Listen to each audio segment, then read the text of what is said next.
Queridos hermanos, para el devocional de hoy continuamos con nuestro estudio sobre el libro de Judas, este libro que nos ha traído una información maravillosa, probablemente como cada texto bíblico que nos corresponde estudiar.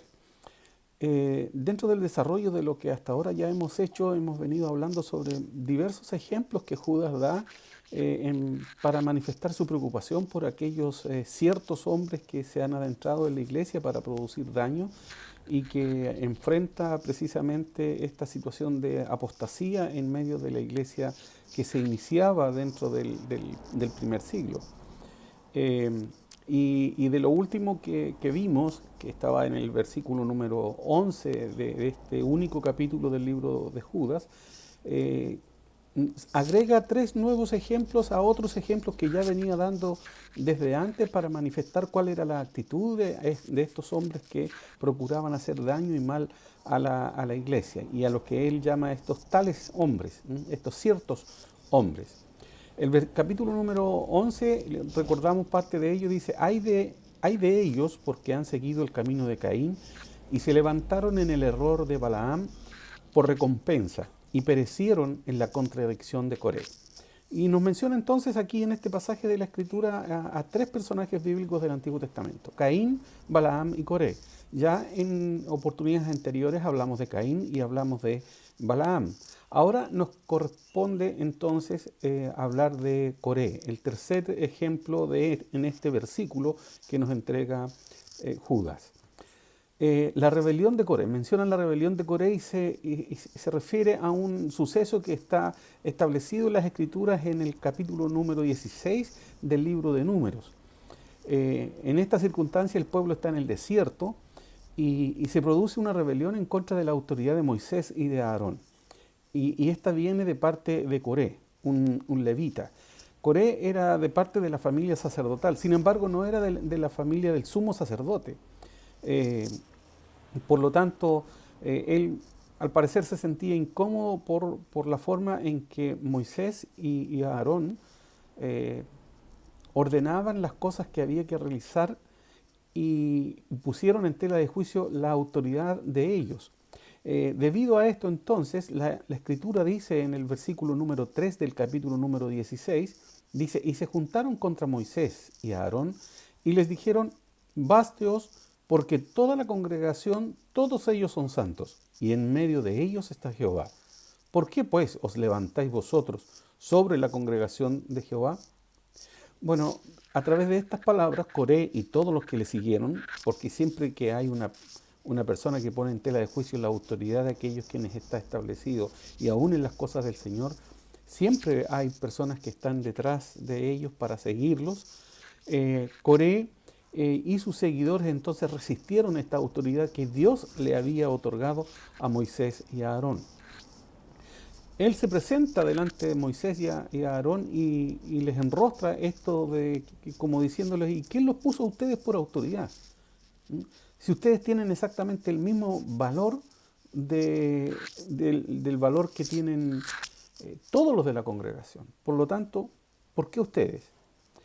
Bueno, frente a esta situación entonces es que Moisés les dice, bueno, entonces mañana tanto ustedes como nosotros habremos de presentar delante de Dios incienso para el Señor y el Señor dirá quién tiene la autoridad y Él va a elegir.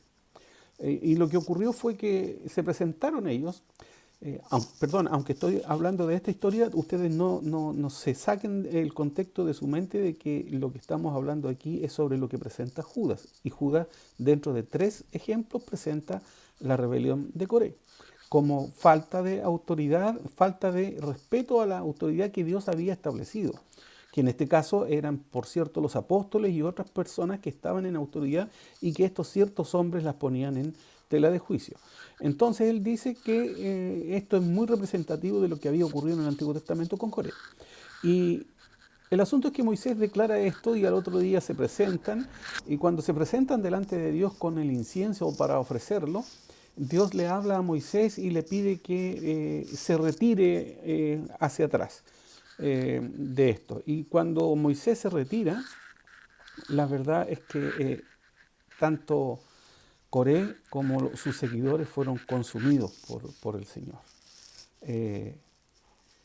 Coré era un levita, y aunque no era de la familia sacerdotal como levita, él tenía su propia esfera de ministerio y que estaba claramente señalado por Dios. Sin embargo, no estaba contento con lo que tenía que ser. Él quería el ministerio y la autoridad que tenía Moisés y que tenía Aarón. Él buscaba eso. Por lo tanto, Coré tenía que aprender esta lección que era esencial. En las cosas del Señor es importante el trabajo que todos y cada uno hacemos. Y Dios ha colocado a algunos en una posición y a otros en otra, porque se requieren distintas funciones y distintas posiciones dentro del trabajo de la obra del Señor. Y para cada una de ellas, el Señor es quien nos ha llamado a esas. Por lo tanto, es importante hacer lo que Dios nos ha llamado. Y por otra parte, es muy peligroso, así como es importante recibir el llamado de Dios y obedecerlo, también es importante no ir donde el Señor no nos ha llamado. Como importante es una cosa, importante es también la otra. Lo decimos siempre en el ministerio. En el ministerio es muy complejo no ir cuando el Señor llama. Y también es muy complejo ir donde el Señor no nos ha llamado. Cuando estamos hablando de la rebelión de Coré, el rechazo de parte de a los líderes designados es lo que Judas quiere representar, especialmente cuando este mediador ha sido establecido por Dios. Cuando estos ciertos hombres rechazan la autoridad de los apóstoles y de los que han sido puestos en eminencia en la administración de la iglesia del primer siglo, de alguna manera están rechazando y poniendo en tela de juicio las decisiones de Dios mismos. Cuando se rechaza esta autoridad y hablaron mal contra los obreros designados por Dios, lo que hicieron fue caminar precisamente en la rebelión de Coré. Y la rebelión de Coré radica en la idea que es más amplia de una afirmación que es desdeñosa, que es llamada a poner en poca autoridad lo que es la obediencia al Señor y de alguna manera a no estar dispuesto a obedecer lo que Dios ha establecido. Estos tres hombres vinieron de diferentes orígenes, estos tres que se mencionan en el versículo número 11. Caín era un agricultor, Balaam era un profeta y Coré un líder de Israel. Por lo tanto, podemos entender a través de esta ilustración que nos hace Judas que la apostasía no se limita a un grupo determinado de personas, puede venir de cualquier lado. Porque es posible que de pronto encontremos apóstatas en el púlpito, pero también es posible encontrarlos en el palacio. Y también es posible encontrarlos en las casas de los pobres. No hay un lugar determinado desde donde pueden venir desde cualquier sitio, desde cualquier lugar y a través de cualquier circunstancia. Y a esto es a lo que llama precisamente Judas, a ser muy cuidadosos porque puede esta amenaza venir de cualquier lado para agredir a la iglesia. Que el Señor les bendiga.